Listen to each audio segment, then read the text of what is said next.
Dear folks, welcome.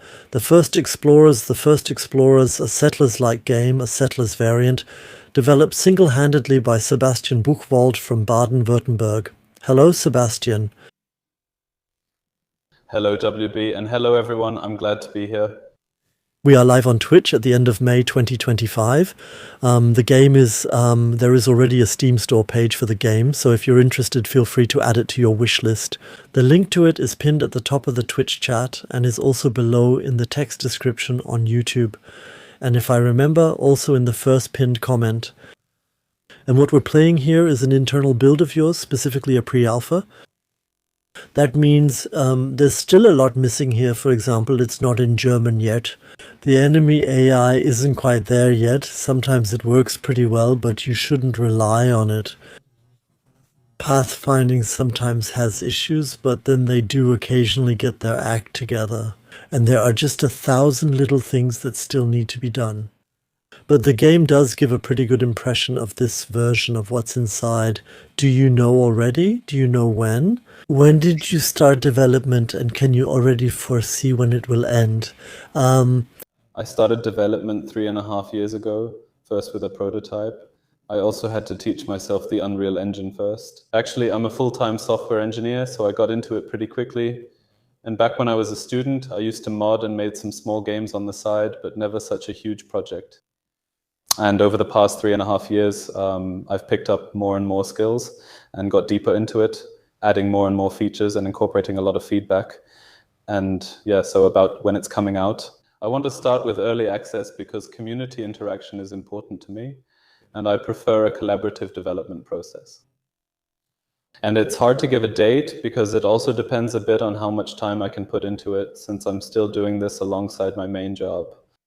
And depending on how things turn out, it might go faster or slower. But I'm aiming for it not to take another 3.5 years until early access. But right now, I can't give a serious estimate. Fritz, what do you do as your main job? Does it have anything to do with computer games? No, I'm a software engineer in the field of autonomous driving in the automotive industry. All right. It's a bit overwhelming, but everything fits well. Baden-Württemberg. Let's get started and launch a skirmish match, and we can play with or without opponents. We'll be together here for about 2 hours.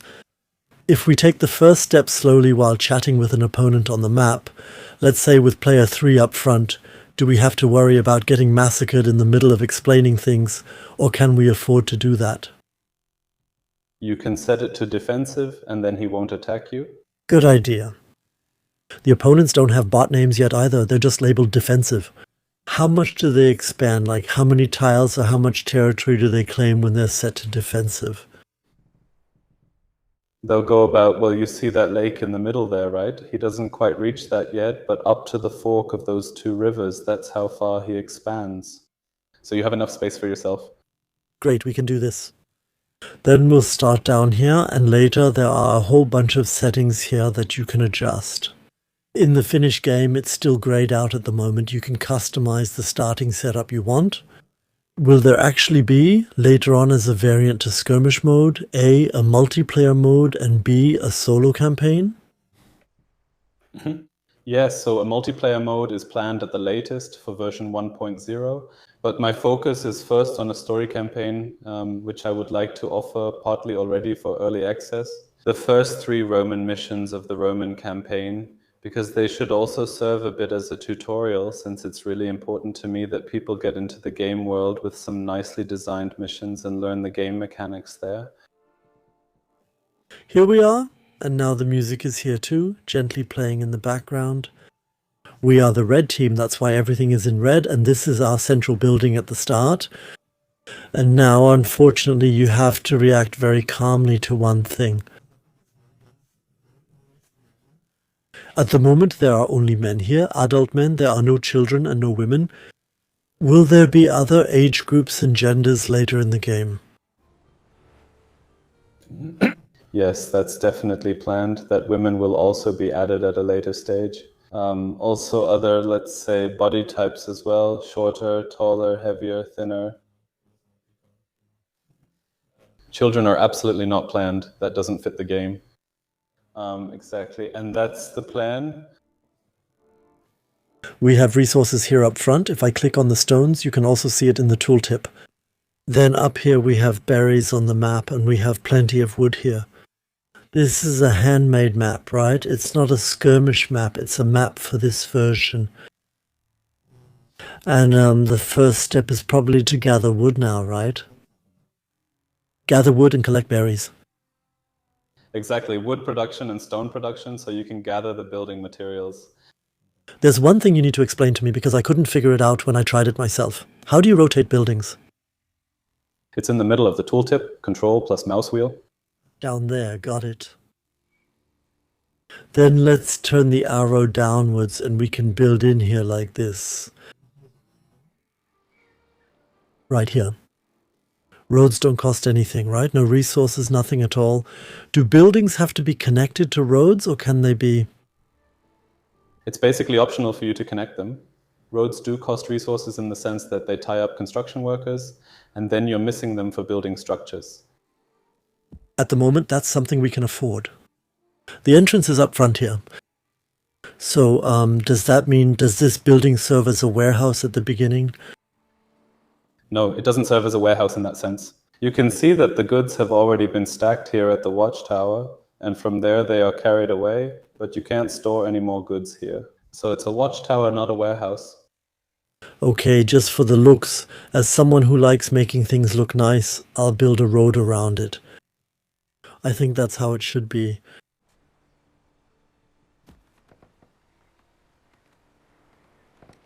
So we've done that. The wooden structure is being built up ahead. So the game is very reminiscent of Settlers, and that's no coincidence given the whole development history, right? Yeah, exactly.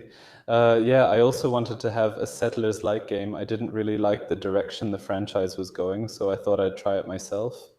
And so one thing led to another, and the game will mainly be based on Settlers 3 and Settlers 4. Mm-hmm. That's where we pick up the thread. And then down here, these are the stones. Actually, just like in other games, there is a very fixed template for how you should build things. That's the fast track to happiness.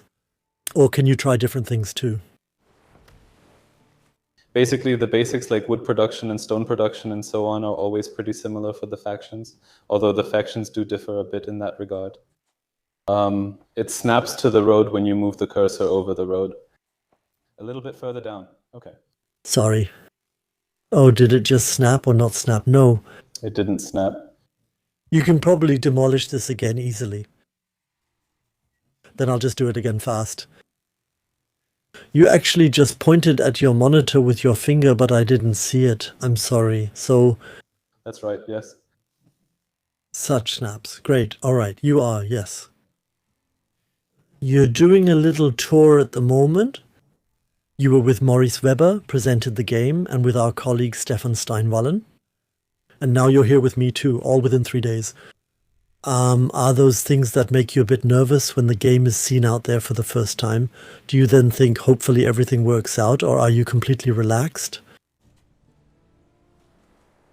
It's a mix. So with Steinwallen, I was there first on Thursday, and that was really the very first time it was streamed live and played live. And of course, I was a bit nervous, even though I had already tested it thoroughly with my internal co-QA testers in the weeks before. But you never know what might happen, right? And to just release it out into the wild like that, that's really something special, yeah. So now we've built a lumberjack and a sawmill up here in front so that the raw wood can be turned into planks, I think, right? And then up here in front, stones. Stones make stones. And what you also know from many Settlers games, there's a working area, which means an area by default right around it where you can tell people, please work up here in front. That's not implemented yet, right? Yes, that's funny. Steinwallen, Maurice, and you are all looking in on the right. I still need to change that. In the middle, basically at the building, I'm showing it on the monitor again. That's just a habit of mine. Oh, here, there. In Steinwärts, you can select it. This one in the front? And then you can crush it. I can paint then, right? Yes. You can paint there. Yes, how pretty is that? Very nice, yes.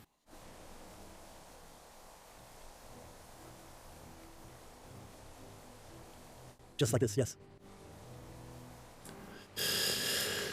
So should we let the people have some berries too, or do you say food is overrated? If we want more settlers, we definitely need food. Good idea. Let's go to the food section and build a gatherer's hut up here because there are plenty of berries here. Do the berries grow back or are they gone for good once they're picked? They grow back as long as you don't completely clear them out or over-harvest them. There's still a missing quality of life feature, a checkbox for automatic completion. Currently, you have to manually adjust the work area timing to avoid clearing the entire forest. Okay. It won't stay that way in the game. But yeah, you can basically just set that in the building and say, okay, please don't completely run it down. Much love to Twitch chat. Shout out to Mitch. Thanks for your 59th subscription. Thanks to Adlan for the 74th. Thanks to DST for the 23rd. That's a subscription. Everyone also wrote nice things. And many thanks to BJ Blashkaus and Blaskovic for the 7-month subscription. You've been with us on YouTube since 2019. Wow. Best regards. Yeah, there are bears all over the front here too. And like in many games of this kind, the more food people have, the fuller they are, the more willing they are to have children. Why? Do you need houses too? That would be my guess. You currently need the houses to have beds, but you don't need the houses to generate settlers through food. That works a bit differently. I can gladly go into that if you want. Yeah, let's talk about how to ensure population growth. Yeah, sure. Okay, can you move the cursor a little bit? God, what am I even doing right now? I've never seen that before either. That's fine too. Profile effect, yes. All good. I always write my own feedback in parallel, which I then update in the game. Right, so the food system, it's about having a cook prepare a meal that gets delivered to a tavern, and then neutral settlers arrive there, have the meal, and are basically available to the settlement because they enjoyed the meal so much. And a cook goes from market stall to collect the ingredients. Then he cooks the meal in the cook's quarters. Let's begin with the market stall up front, since it's near the bears. What about the supply chains? Do people bring everything to the, well, we haven't even built a warehouse yet.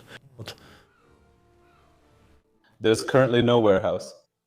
Exactly, warehouses will come into play later, but right now they're not included yet. Regarding the goods here, right, the berries are brought to the market stall and the cook then picks up the berries at the market stall. So not directly from the forager. That means if there are any surpluses at the moment, they accumulate in the buildings, in the production buildings, or in the processing ones. Exactly. Then we need a tavern, you said. We have a market stall. We built the bear building. We also need water. You need water for bread later. Okay, so not for now. That means we're just building the tavern now, and it'll be right here in front. And the cookhouse. The cook goes here in front, all right? Exactly, then let's put him over here in the corner. What does this circle around it mean? That's basically the radius of the cook's quarters around it, where it works and can supply a tavern. That means the tavern can only be that far away at most. We can do that. Let's put it right here. And the tavern will go right next to it, nice and central. It doesn't matter where the houses will be later. No, not quite. The houses, if they're near the radius or within the radius of the tavern, then they also get a bonus effect. For what? For satisfaction, for growth, or for what? For the settlement attractiveness. Okay. And we can talk about that right away if you like. We're turning here once.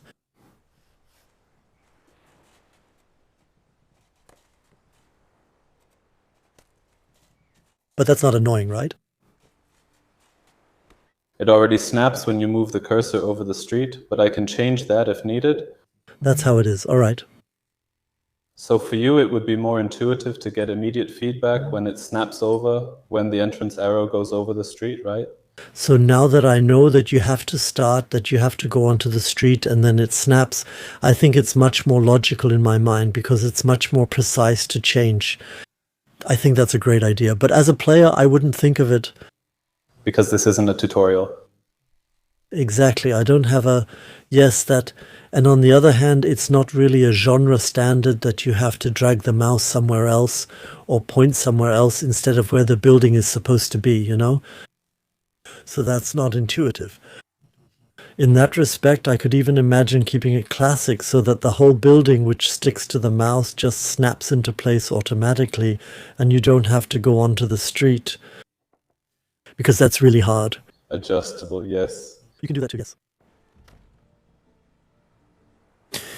So now we have everything necessary for population growth to happen. And now let's move on to the topic of terrain expansion, so that we can also get cool new resources like copper, for example. Just a question, those little streams, you can walk across them, right? Exactly, there are these little streams that you can just walk across, but there are also rivers that you can only cross at fords. All right. That means we're probably just going to build the usual thing now, a small tower under infrastructure and territory.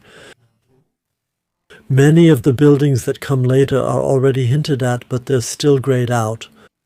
You can see that it's quite a lot. This is really Pui Alpha here. It doesn't make sense to cram everything in right away. That would be totally confusing, right? Better to work with the basics. Beyond that, on the one hand, they haven't been implemented yet, that's true, but beyond that, they're also mostly tied to the settlement level. Then it basically increases here with the hamlet level, so the hamlet stage, which is also shown at the top in the middle of the bar. Exactly. And when you build landmarks later in the game, you'll advance first to the village and then to the city level.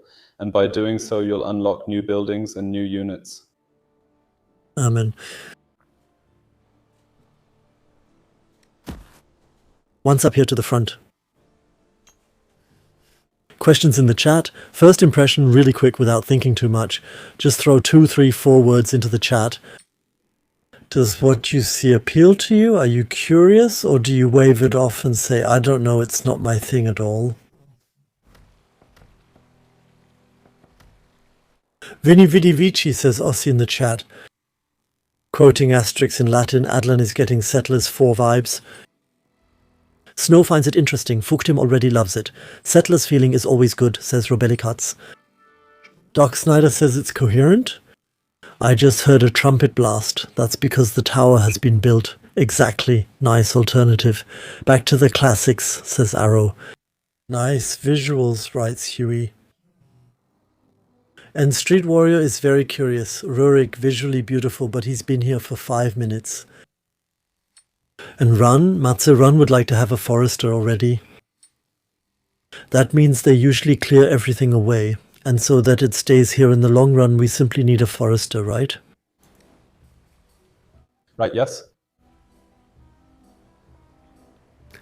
So I see, I can snap like this by going over here, but there's no road there at all. I didn't build any at all. What does the green and the red that I see on the ground mean? Yeah. That's the topography of the terrain, and depending on it, you also get in the UI window that's displayed directly above the building, you'll see the construction costs and also the shovels. And the more shovels are shown, the more effort the graders have to put in. As a result, building construction takes longer. Right now we're keeping things pretty relaxed. All good. And all the residents and also the houses are painted red and colored red because we're playing the red faction. So now we're moving over to the copper. Let's take a look at the food buildings to see if they're already working the way we imagine. Well, you can zoom in really close. I like that. This one up front is the berry gatherer. Yeah, supplies are coming in, lots of berries. This one up front is the market stall. Also good. And this one up front is the is the cook. And we need a bit more so that the finished meals can be produced. Either just fish. You can already make some kind of porridge from fish and berries. Or another meal by adding bread to it. That means we definitely still need fish, right? So for the simple meal, you need fish, right? Oh, It says or there in small letters, the OR. Yes, yes. that's right. Yes, I didn't read it. Made it nicer. It'll be made a bit nicer, yes. Yes, then that's enough. What advantage does it have if you add the bread as well? Are the meals more valuable then? And if so, what effects does that bring? Exactly, they're more valuable then. A simple meal gives you 1 new carrier in the tavern, and an extended meal with bread gives you 3 carriers at once. Cool. And the carriers don't need to be supplied continuously. They only need to be supplied with food once when they're recruited, right? Absolutely right, yes. Interesting. I wouldn't have thought that. I find it fascinating. Nami and Duderino, thank you very much for the 46th and the 28th subscription. Good evening to both of you here. Matze writes in the chat that the color of the buildings is too uniform. The bigger the settlement gets, the harder it will probably be to keep track of which building has which function. Yeah, well, I can't really do anything with that. So on the one hand, it's practical. When it comes to finding buildings and identifying unfamiliar ones, it's practical, but it all looks a bit uniform. I would prefer the red to be a little less bright. That's what I think, you know? Mhm. So, where do we go from here? That's the tavern. Take a look inside. The tavern is operating, exactly. The tavern is open but has no information yet. Later, the new settlers will also have their meals directly at the tables. That's not in yet, the animation. How does it go on from here? So every worker in the game needs a tool. And that's why it would make sense now to start copper production, so we can also produce tools. 1 copper back here. And it's, I have to say openly, not exactly a coincidence that the copper deposits are located so close by. Yes, that was exactly the intention and plan.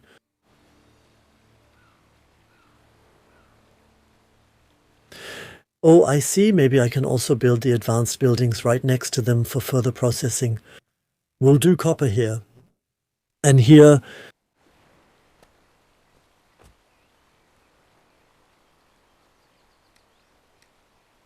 we'll lay a street along here.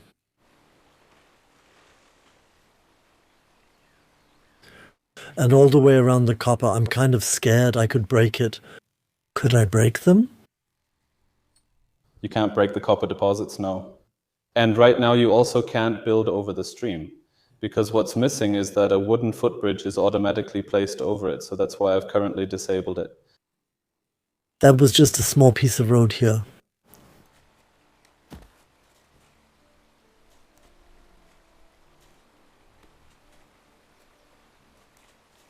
Doc Snyder would like to know from you how much AI helps with game development. So when it comes to assets and meshes and so on, everything that's in the game, there's actually nothing AI generated. What I do sometimes, of course, is just ask programming questions when there's a difficult problem to solve. Then I do talk it through with the AI a bit. But other than that, I don't use any AI in the game. For you as a solo developer, can AI actually almost replace a coworker for you when it comes to exchanging ideas? Well, the thing is, you really have to provide enough context. So it can't replace an entire coworker for me, definitely not. For example, you can find documentation or something like that faster instead of using Google or a search engine. Finding documentation for Unreal Engine is already faster with AI. But for example, designing a building or designing a map or something like that, AI is of no use at all. I'm just thinking about what the next steps are. We have copper, heavy industry is up ahead, and you said we need different tools, so we need a tool maker here. Does he just need copper or other things too? The toolmaker only needs copper. Then let's turn him upwards, facing his resource facility.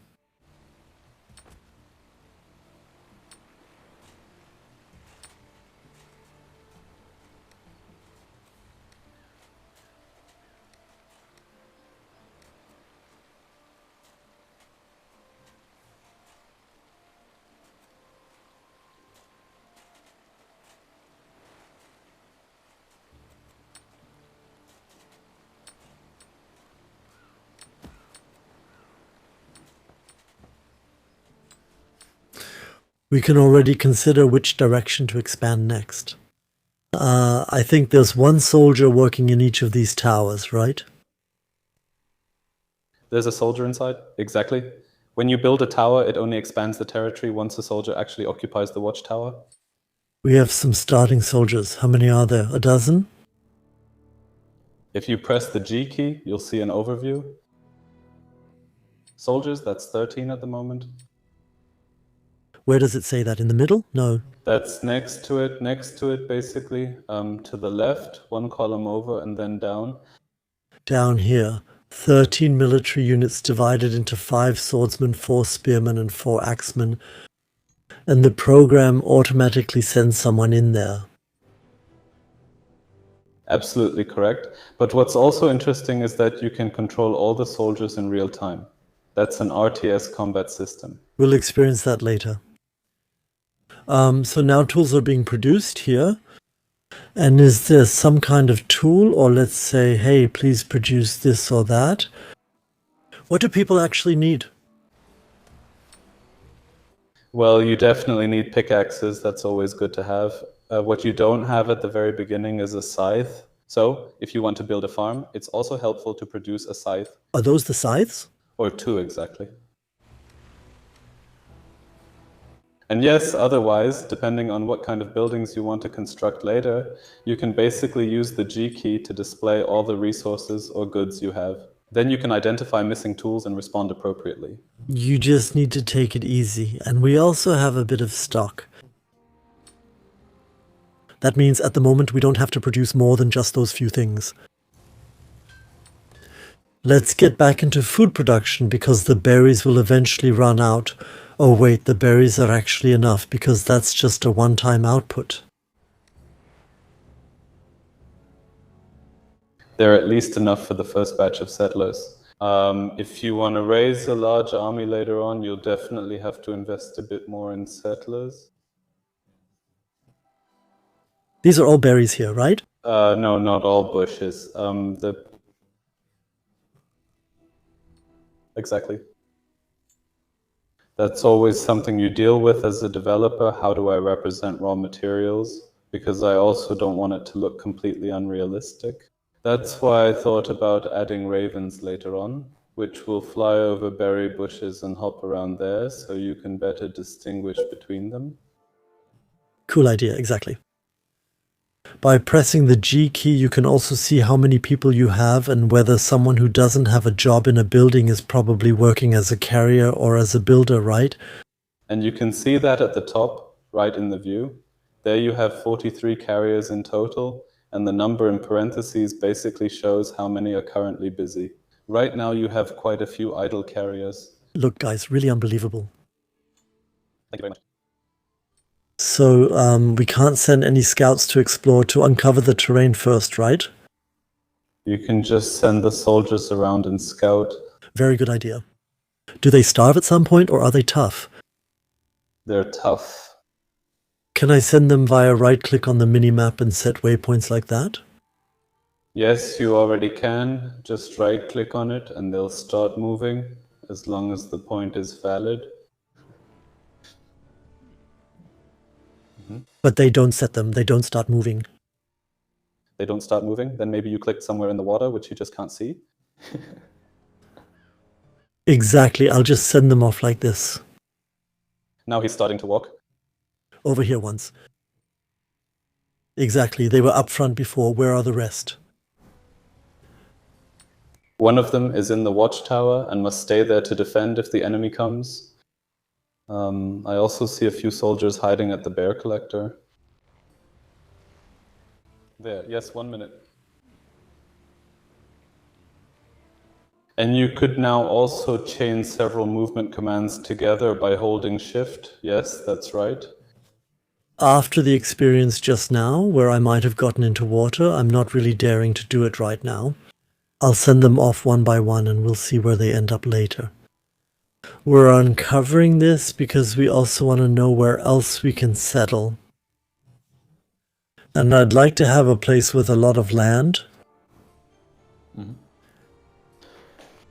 We'll see that in a moment. I think you've already pointed us in the right direction. Then we'll see what land is available.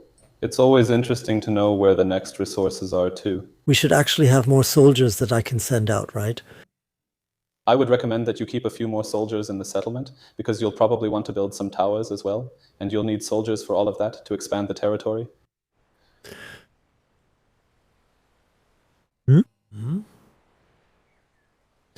So let's see where our people are going.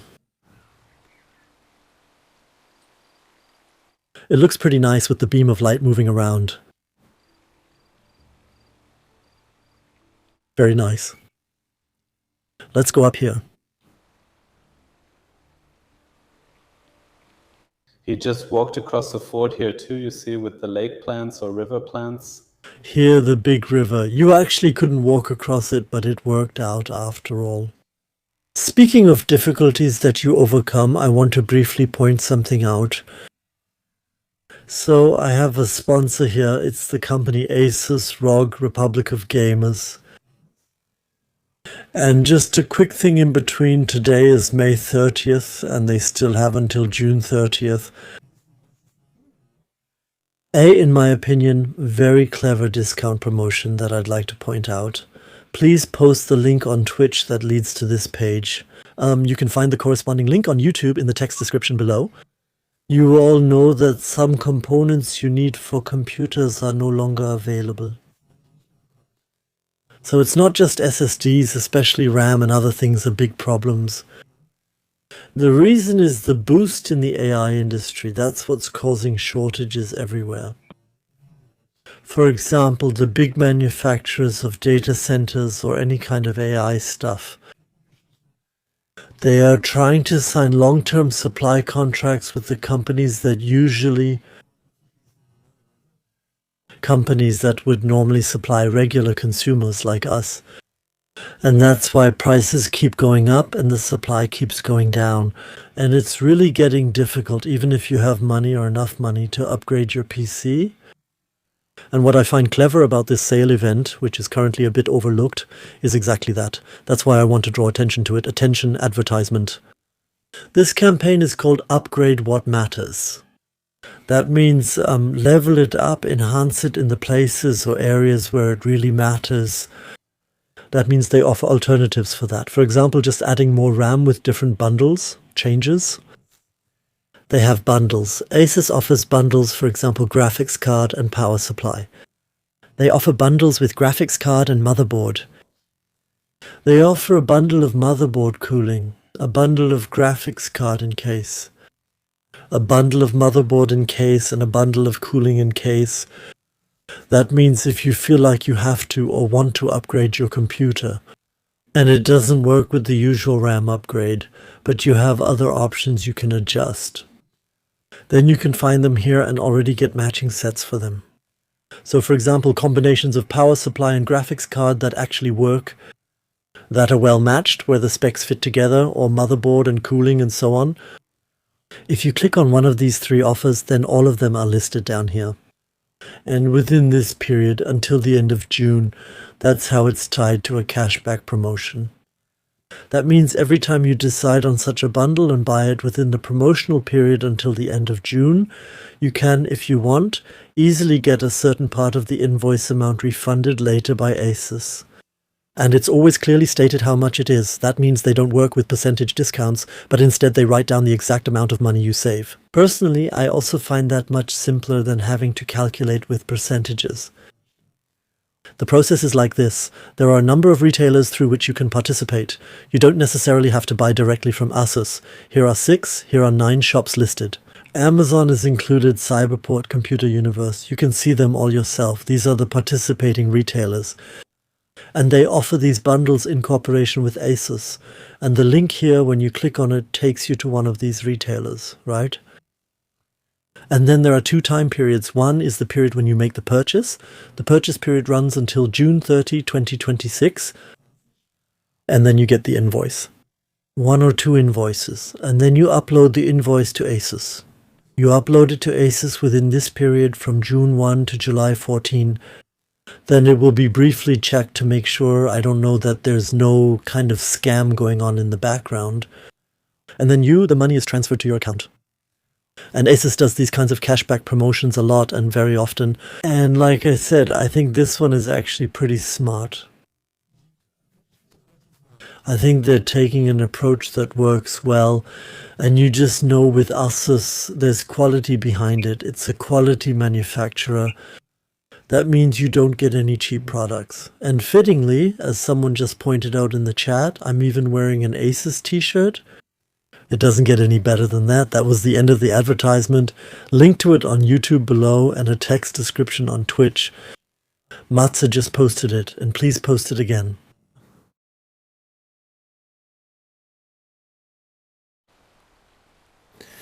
Jump back into the game. Here we are again. It's gotten dark by now. No, our soldiers just kept on walking, right?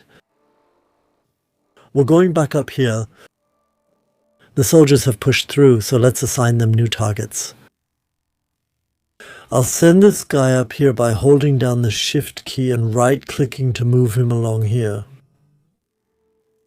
I'll send him back here. He has revealed the neighbors.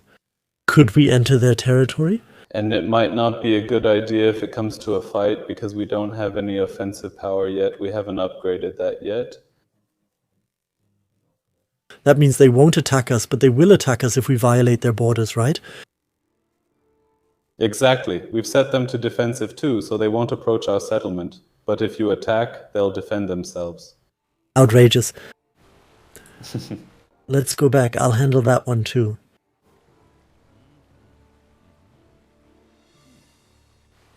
Once over here and back again.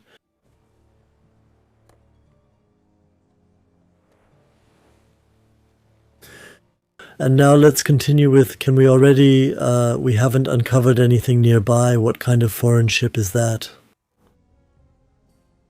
He has a neutral ship on the map, and if you build a harbor on the ocean on the beach, then you can also recruit settlers there. Cool. We can't steer this ship ourselves, right? You can't control it right now. It's only decorative. Okay. So we've walked around the area a bit, but I'm still not quite sure where the farmland is. But I think if we just follow the river, as a map maker, I'd probably put pretty much everything near the river. We could, for example, push forward here. Along rivers, everything should actually be okay. That means we just build a few more towers. That was up here territory. The Big Four is an alternative. Do you need it more for fighting or more for expanding your borders? The Big Four is one of the 3 landmarks you can build to advance to the next settlement level. I already have the Big Four in the game save just to show how you advance to the village level and what implications that has, even though the buildings you can build afterwards aren't in yet. But I still thought it was cool to offer the option to advance to the village level. And if I may say something about the landmarks real quick, yes, they are in this game mode we're currently playing. They basically make up the victory conditions. That means when you attack the opponent, the goal is to capture all of their landmarks. And once you've done that, you've won. That's basically the victory condition. And the landmarks will also have special bonuses later on. And here we have 3 landmarks that we could build later to advance, but we only have 2 settlement advancements. So we can advance from hamlet to village level and from village level to city level later on. That means we have to think about which 2 of the 3 possible landmarks we want to use in the match, and each of them has different bonuses. All right, so what do we do next? We have 2 towers under construction, 1 tower back here, 1 tower up front. Are there different speed settings or are they in the bottom left? There they are. You see them, double speed. Found it myself. Let's keep it running for now. I'd like to do more farming next. But I'd like to have some space for that. Of course, we could also set up a few fields here, right up front. It's all green here, right? Yeah, that would fit well. That's true. That means we're building a farm. Could we put the fisherman in here as a substitute for the bear? The fisherman? First find a fish resource. All right. And beach access? Or does beach access always work? Can it also work over rocks and cliffs? Beach access is necessary. Fishermen aren't comfortable climbing down cliffs to fish. All right. Then let's build a farm first. One of our towers has been built up here. The second one is still under construction. Let's put a farm here.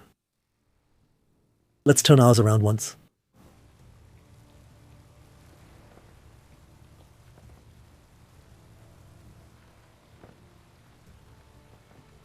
Why is it red? Why won't it work here? Because I'm so close to the street, right?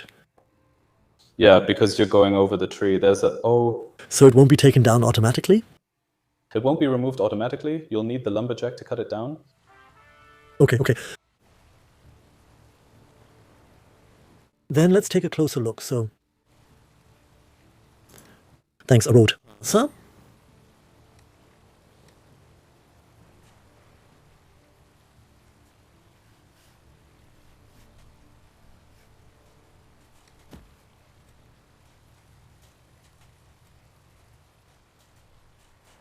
on. And yeah, he had to go anyway. He was causing trouble. Is this an operation? Where do I find them? Just pack it up and get it done. You have to click on the lumberjack and then with the thing. So the lumberjack you built near the forester, right there, you can use the brush tool and just use the brush. Because the brush is attached to the lumberjack and not on the right side will be added later. But for now, it's not in the build menu. If you basically center the lumberjack in your window and then click on the brush icon in the middle, right? Then you can brush over it and he will now cut down the tree. All right. Very nice. It's going well. We've uncovered more resources up front.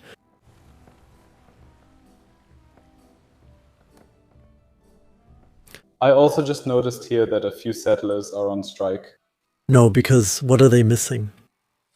Roof on top, then the head. Is that a bed? That's a bed, but they still need homes. Now that's where they come into play. Where can you see if we have enough wood? We have enough. That means we build a few simple residences, a few houses. Anywhere, right? So, if you want to increase the settlement's attractiveness, then now, within the radius that's being shown to you... The one coming from the tavern, with the tavern. Then let's turn around here once. Does it snap like that again? No. But now it snaps. Now it snaps, yes. I can see somewhere what the total demand is for residential buildings. At the top right of the UI, you can basically see the red numbers next to the bed icon. And there you can see how many settlers you have in parentheses, the 63, and how many beds you have, 55. And accordingly, you would need more beds now. Currently, one house provides 12 beds. Okay. Then we need a few more. By the way, that's a special feature of the Roman faction. They start with more starting beds than the other factions. That's why there are tents around the towers. What happens if the ladies and gentlemen, or rather the male citizens, don't get any beds or houses? Then, as a rule, they stop working. That's over. That means, yes, exactly. Then they just go on strike and finish their current job. But then, yeah. Where did we put our farm again? The one with the thatched roof. Farm. And it doesn't run automatically now. We have to draw it in ourselves, right? That runs automatically since a default work area is already defined. Planting has already started there, but the brush tool lets you draw it in nicely. Of course, I don't have the experience to know how big it should be. Yeah, you're not the first one to mention that. I've already added it to my backlog so you can see what actually makes sense and how much the farmer can really manage. I guess it's like if the field is too big, then some plants just stay there and can't be harvested. Currently, the logic is that it automatically harvests the fields as soon as they're ripe and then simply doesn't sow new ones. That means the marked work area just isn't being fully utilized. Accepted. But I'll probably change it because I actually like being able to create large fields. And then you have to live with the fact that if you made the work area too big, some fields will simply wither because they weren't harvested quickly enough. There. What are we going to do next? Now it would make sense to start up bread production as well. Now we have a wheat farm, which also produces flax, by the way, but now we basically want to move on to bread. That means we still need a mill, a waterworks, and a bakery. Then let's start with the mill. And a farm and a mill, is that an okay ratio? That's fine with the current balancing, yes.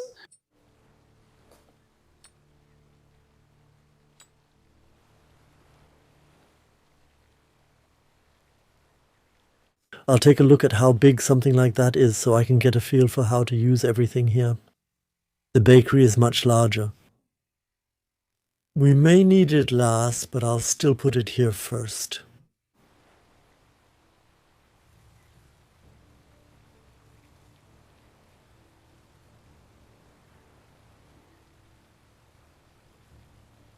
This is the bakery. We'll put the windmill up here in the front.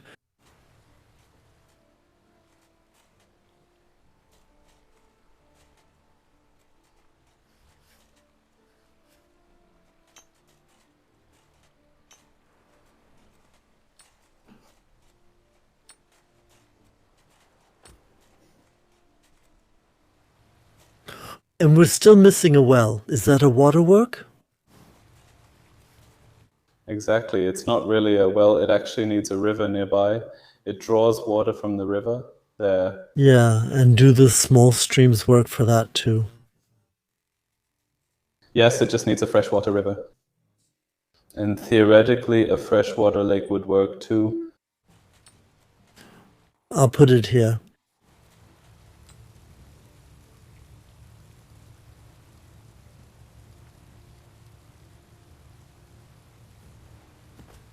Always there.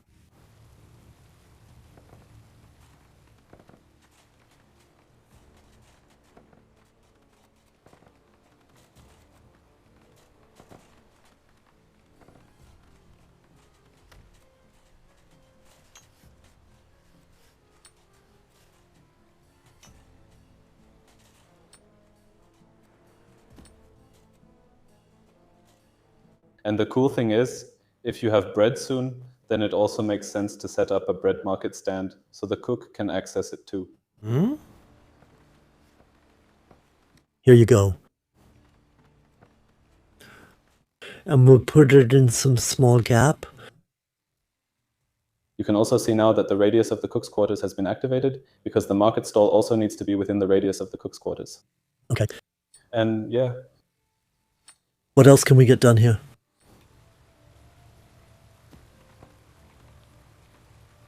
No, wait, there's still something there? If you hold control, you can basically turn off the automatic snapping. Yeah, sure.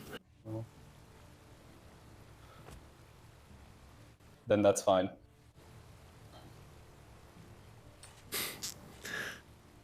Duderino is worried because the game looks too much like Settlers, that there could be trouble with the Settlers devs or the Settlers publisher.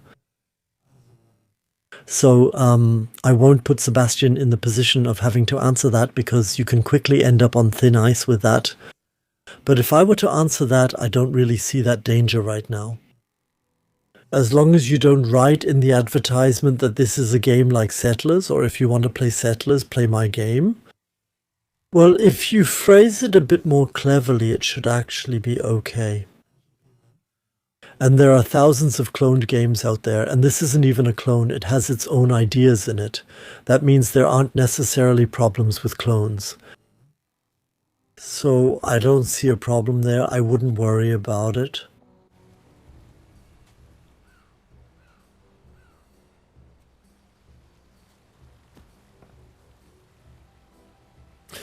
Yeah, everything is starting up slowly there. It's going well.